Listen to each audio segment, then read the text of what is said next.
Hi hello welcome to 24 frames వెండితెర ముచ్చట్లు. ఈరోజు మనతో పాటు ఉన్నారు ఒక ఆర్టిస్ట్, డబ్బింగ్ ఆర్టిస్ట్, ఒక యాంకర్, ఇలా ఎన్నో రంగాల్లో ఆయన ప్రతిభను చాటి చెప్పారు.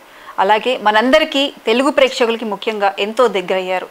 అలాగే ఆయన ఏ ఛానల్లో అయితే చేశారో యాంకర్గా, ఆ ఛానల్ పేరునే ఆయన ఇంటి పేరుగా చేసేసుకున్నారు. ఆయన ఎవరో కాదు, జెమినీ సురేష్ గారు. ఆయన మనతో పాటు ఉన్నారు. ఆయనతో మాట్లాడి మరిన్ని ముచ్చట్లు పంచుకుందాం. సురేష్ గారు నమస్తే. నమస్తే అండి ప్రియాంక గారు. సార్ ఎలా ఉన్నారు? చాలా బాగున్నాండి. ఎప్పుడు స్టార్ట్ అయింది సార్ మీ ప్రస్థానం యాంకర్ గా?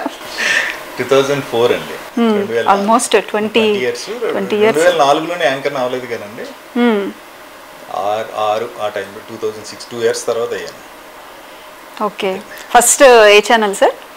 అంటే ఫస్ట్ ఈటీవీ నుంచి చేశారు. ఈటీవీలో ఈ ఫిల్మ్ న్యూస్ కవరేజ్లు ఏమన్నా మన షూటింగ్స్ జరుగుతుంటే వాళ్ళకి వెళ్ళి చిన్న చిన్న ఇంటర్వ్యూస్ తీసుకోవడం, అంటే వాళ్ళకి అసిస్టెంట్గా వెళ్ళేవాడిని అన్ని కవర్ చేయడానికి. చౌదరి గారు అని ఒక ఆయన ఉండేవారు, ఆయనతో పాటు వెళ్ళి ఫిల్మ్స్ అన్ని కవర్ చేసి వచ్చి సాయంత్రం ఎడిటింగ్ చేసి ఫిల్మ్ డైరీ అనే ఒక ప్రోగ్రామ్ వచ్చింది. అలా చేస్తున్న టైంలో అక్కడ మెల్లగా ఉష్ అనే ఒక ప్రోగ్రామ్ వస్తూ ఉంటే అది హిడెన్ కెమెరా పెట్టి చేస్తారండి. ఓకే, ఎవరన్నా రోడ్డు మీద వెళ్తుంటే వాళ్ళని ఏడిపించడం అలాంటివి చేస్తున్నారు కదా ఇప్పుడు.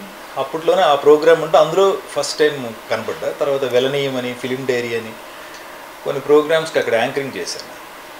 తర్వాత జెమినీ. ఫస్ట్ ఇంటర్వ్యూ మీరు చేసింది నాగార్జున గారు చేశానని చెప్పారు. ఈటీవీలో ఉన్నప్పుడే తోటకూర రగ్గారు అని ఆయన అక్కడ హెడ్గా ఉండేవారు. అక్కడే తిరుగుతుంటే నాకు ఇంట్రెస్ట్ అని తెలిసిండి ఆయనకి. ఎవరన్నా అవకాశం ఇస్తే బాగుండి తెర మీద కనిపిద్దాం అనుకుంటున్నా.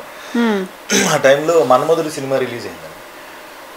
త్రివిక్రమ్ గారు వీళ్ళందరూ ఒకటే ఫ్రెండ్స్ కదా, మీరు నాగార్జున గారిది ట్రై చేయ ఇంటర్వ్యూ అంటే నేను అప్పుడు చాలా కష్టపడి అన్నీ తిరిగి, మన సుప్రియ గారు ఎగ్జిక్యూటివ్గా ఉన్నారండి అప్పుడు, మేడం పట్టుకుని 2 రోజులు తిరిగితే ఆవిడ ఓకే చెప్పారు. అప్పుడు అన్నపూర్ణ 7 ఎకరాల్లో చిన్న సెట్ వేసి అందులో సెయింట్ ఆన్స్ కాలేజ్ అమ్మాయిలు అందరినీ తీసుకొచ్చి వాళ్ళని కూర్చోబెట్టి నాగార్జున గారితో పాటు నేను కూర్చుని ఇంకొక అమ్మాయి కూడా ఉండాలండి, ఎవరు శ్రీలేఖ అని. అది ఫస్ట్ ఇంటర్వ్యూ, నేను ఇంటర్వ్యూ చేయడం. ఓకే, అంటే ఈటీవీకి రాకముందు అంటే మీరు ఒక కొరియర్ బాయ్గా కూడా వర్క్ చేశాను అన్నారు. అదేంటి సార్ అసలు ఆ స్టోరీ ఏంటి? అది 1998లో నాకు వర్క్ షాప్ అయిపోయిందండి, మీడియా వర్క్ షాప్ అని యాక్టింగ్, థియేటర్ యాక్టింగ్ ఉంది. అందులో నేను వెస్ట్ గోదావరి నుంచి నేను సెలెక్ట్ అయ్యాను అనమాట, నేను మా ఫ్రెండ్ ఇంకొక అబ్బాయి. అది ఒక 55 days 60 days వర్క్ షాప్, ఈ యాక్టింగ్ ఇవన్నీ నేర్పిస్తారు. అది అయిపోయిన తర్వాత భీమవరం వెళ్ళిపోయినాడు. మళ్ళీ మనం ఏమనుకుంటాం, మనకు సర్టిఫికెట్ ఇస్తే మనం వెంటనే హీరో అయిపోయి అనుకుంటాం.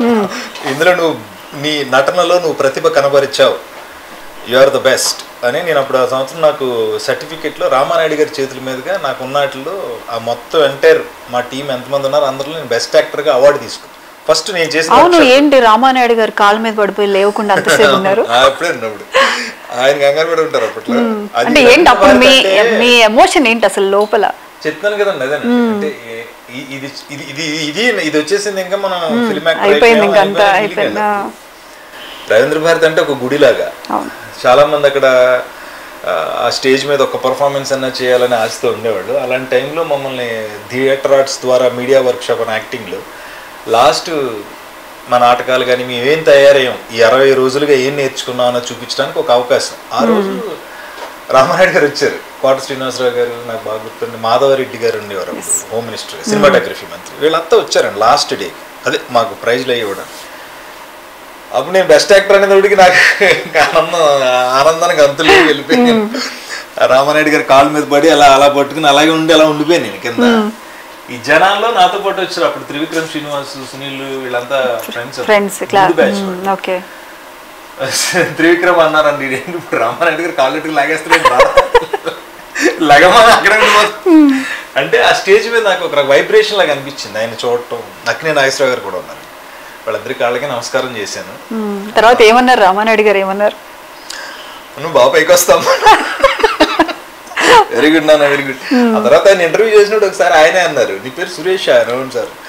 నువ్వు ఎప్పుడు రావేంటి? అప్పుడు నేను బాగా టీవీలో యాంకర్గా బిజీగా ఉన్నాను అనమాట. నువ్వు రా ఒకసారి స్టూడియోకి రా, కూర్చుని చేస్తున్నావు కదా యాక్టింగ్, ఈ మధ్యన స్టార్ట్ చేసావు అని అలా మాట్లాడేవారు. రామానాయుడు గారితో పరిచయం.